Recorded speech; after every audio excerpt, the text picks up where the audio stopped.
اسلام کا اعلان نہیں کیا، جس نے مجھ سے جو پیسہ لینا تقاضا کرنا ہے تقاضا کر لے، میں ایک ایک پائی کلیئر کر کے مدینہ میں جا رہا ہوں رسول اللہ کے ہاتھ کے اوپر ایمان کو قبول کرنے کے لیے، اعلان کیا۔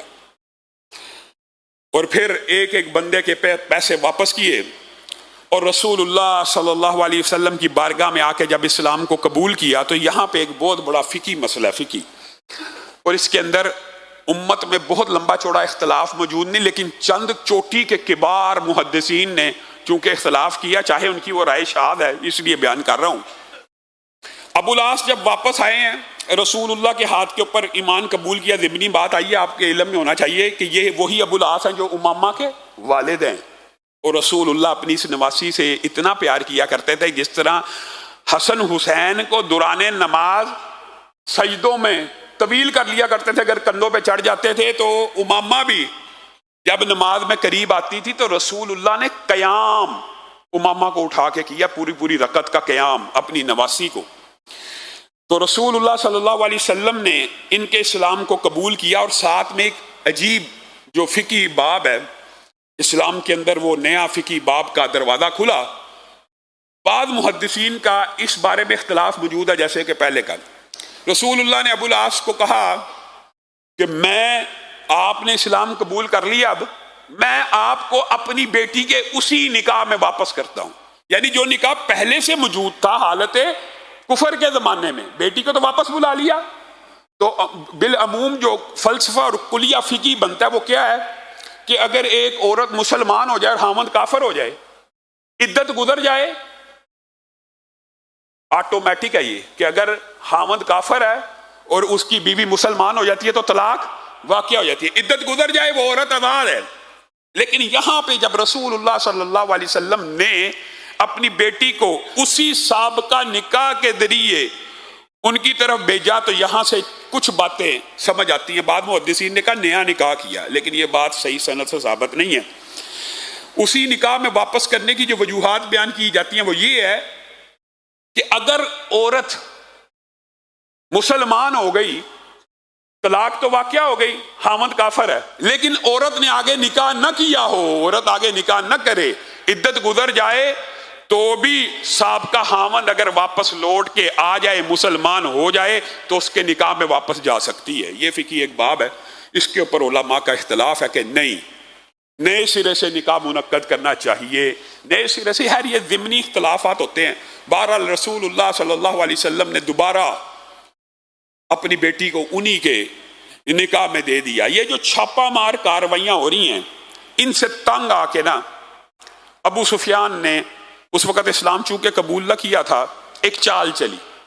عمر بن امیہ کو زمری، عمر بن امیہ مشہور آپ کو پتہ ہے، ٹارگٹ کلنگ میں اس وقت وہ ماہر ہوا کرتے تھے کہ اجرتی قاتل جس طرح آج ہوتے ہیں، شوٹر جن کو ہم کہتے ہیں، اس دور میں بھی ہوا کرتے تھے کہ ان لوگوں کو پیسے دیے جاتے تھے، یہ جا کے قتل کر دیا کرتے تھے۔ تو عمر بن امیہ ان میں سے بڑے ماہر تھے، تو ابو سفیان نے ان کو پیسے دیے اور کہا یار یہ معاملہ بڑھتا چلا جا رہا ہے، جنگ سے ہم جیت نہیں پا رہے،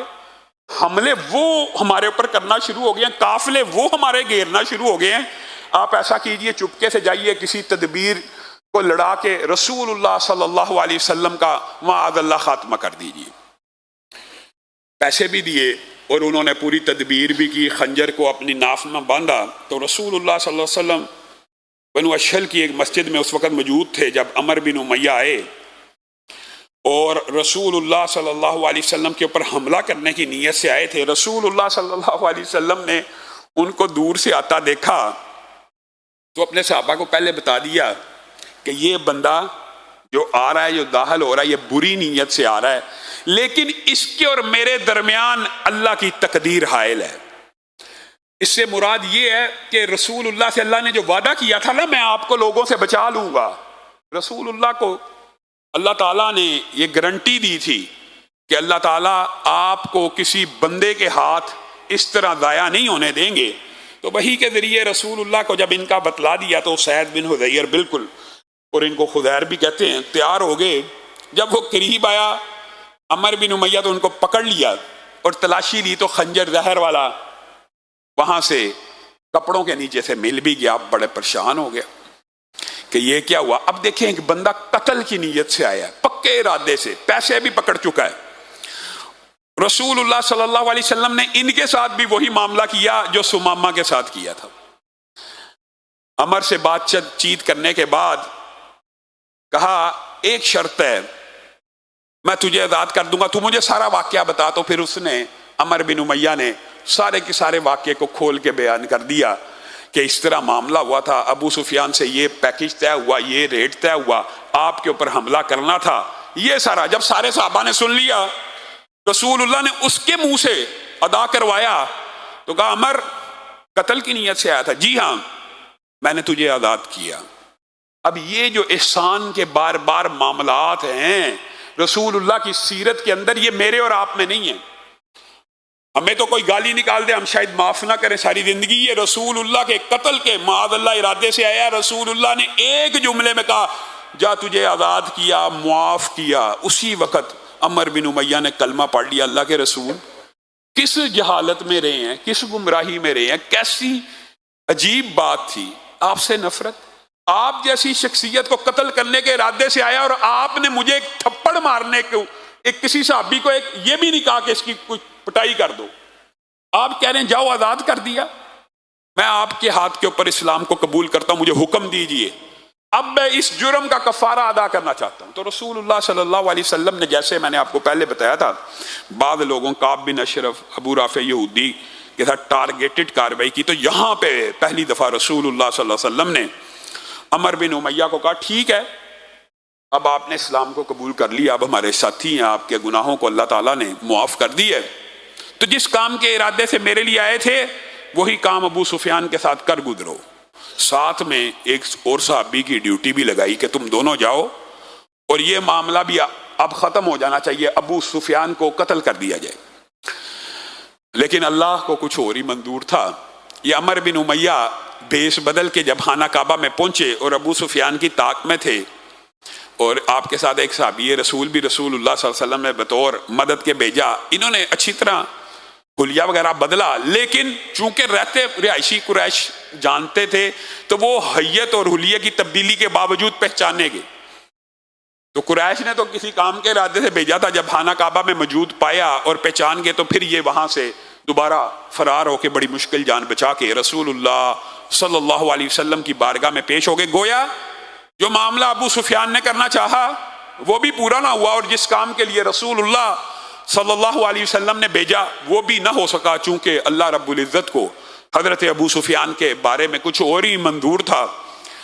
آپ دیکھ لیے حضرت خالد ابن ولید کتنے مارکوں میں رسول اللہ کے مد مقابل رہے، لیکن ان کے بارے میں بھی اللہ رب العزت کو کچھ اور ہی معلوم یعنی منظور تھا۔ اسی اسنا میں یہ 6 ہجری کے ابتدائی 5 سے 6 ہجری کے واقعات آپ کے سامنے رکھ رہا ہوں۔ یہ جو دباچہ ہے صلح حدیبیہ کا، فتح مکہ کا، تو رسول اللہ صلی اللہ علیہ وسلم کی یہ جو کاروائیاں تھیں یہ قریش کے دلوں کے اوپر ہیبت بٹھاتی جا رہی تھی۔ اسی دوران ایک قبیلہ ہے، آپ نے یہ معروف حدیث سنی ہوگی، اکل اور ارینا قبیلے کے بعد لوگ آئے، رسول اللہ صلی اللہ علیہ وسلم کے ہاتھ کے اوپر اسلام کو قبول کیا، چونکہ وہ بدو تھے تو آ کے جب مدینہ میں رہے تو ان کے پیٹ خراب ہو گئے۔ یہ بھی 6 ہجری کے قریب کا واقعہ ہے۔ تو رسول اللہ صلی اللہ علیہ وسلم سے کہنے لگے ہم تو اللہ کے رسول بدو ہیں اور ہمیں تو دودھ پینے کی عادت ہے، ہم یہ جو روٹی خوراک کھا رہے ہیں اونٹ کا دودھ پیتے ہیں تو ہمارے تو پیٹ خراب ہو گئے ہیں۔ تو رسول اللہ صلی اللہ علیہ وسلم نے ان کو کہا جائیے، ہمارے چند اونٹ باہر شہر سے باہر چرتے ہیں، فلاں فلاں جگہ کے اوپر چرتے ہیں، آپ جائیے، آپ کے جو پیٹوں کی بیماریاں ہیں ان کے دودھ کو پیجئے اور ان کے پیشاب کو پیجئے، دور ہو جائیں گی۔ اب یہ جو حدیث ہے یہ بخاری شریف میں، سنن نسائی میں، حدیث کی متعدد کتابوں میں، بخاری شریف میں سند کے اوپر اعتراض نہیں ہے، لیکن یہاں پہ ایک بات سمجھنے کی ضرورت ہے اور دل کو کھول کے تعصب کے بغیر یہ بات سمجھنے کی ضرورت ہے کہ بعض لوگوں نے وحی رسول کو، رسول اللہ کی حدیث کو، اللہ کی وحی کو جو رسول اللہ پہ آتی ہے اتنا معمولی جانا ہے کہ وہ کہتے ہیں جو بات ہماری عقل میں نہیں آئے اس کو ہم مسترد کر دیں گے۔ یہ کوئی پیمانہ نہیں ہے عقل، ہر انسان کی عقل فرق ہے، کس کی عقل میں نہ آئے۔ اس حدیث کا بخاری شریف میں موجود ہو جانے کے بعد بھی بہت سے لوگوں نے انکار کیا، اور اس کے انکار کی جو توجیحات پیش کی ہیں، کسی کو